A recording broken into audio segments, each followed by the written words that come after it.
Trump and Putin on the phone, and they're talking about ending the war in Ukraine. You're not going to believe what this conversation might mean for the future of the conflict. Stick around, this could change everything. All right, let's dive in. You've probably seen it by now, but in case you haven't, Donald Trump and Vladimir Putin have just had a phone call. And while they didn't discuss golf or Putin's famous judo skills, they were reportedly talking about ending the war in Ukraine. Yep, you heard that right. Two of the world's most controversial figures are on the line, chatting about peace. Now, let's put this into perspective.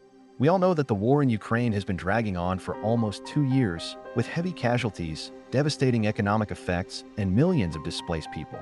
Everyone's been waiting for some kind of resolution, right?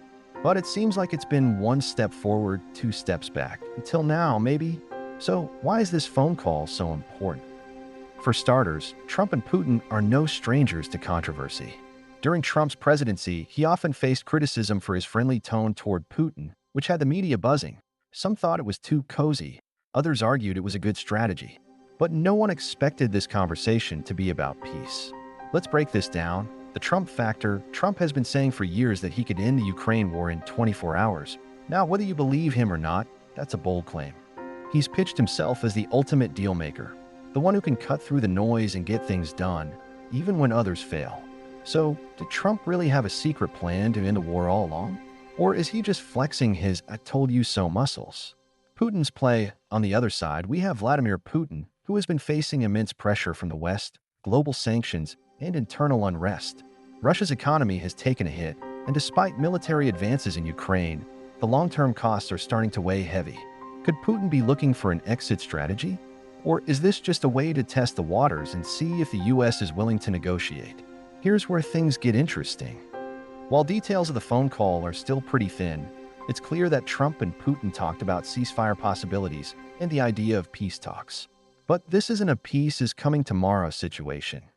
It's more like a let's see what happens if we just talk moment. The reality is both sides have a lot to lose, and no one is going to sign a peace deal just because 2 leaders had a chat. But hold up, can this even work?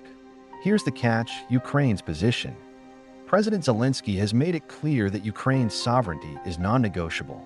So even if Trump and Putin agree to some sort of framework for peace, Ukraine would need to be a key player in those discussions. You can't just make peace without the people at the center of the conflict, right? And here's another question. If Trump really could end the war, would it be at the expense of Ukraine's interests? Would he make a deal that's more beneficial to Russia than to Ukraine? After all, let's not forget, Trump has a knack for cutting deals in his own favor. This could be a game changer, or it could end up being just another political photo op. So what happens now? Will the world see a shift in the international order, or will this just be another chapter in the long saga of failed peace talks? Only time will tell. Okay, now I need to hear from you. What do you think about this phone call? Trump and Putin talking peace. Can they actually make it happen? Or is this just a political stunt for the cameras? Are you buying the dealmaker claim? Or are we just watching another chapter of international chess unfold? Drop your thoughts in the comments below. I want to know what you think. Could this actually lead to peace? Or do you think we're just looking at more talk, no action? And if you're still wondering about the big questions, like why does this matter for the US, Ukraine, or Russia?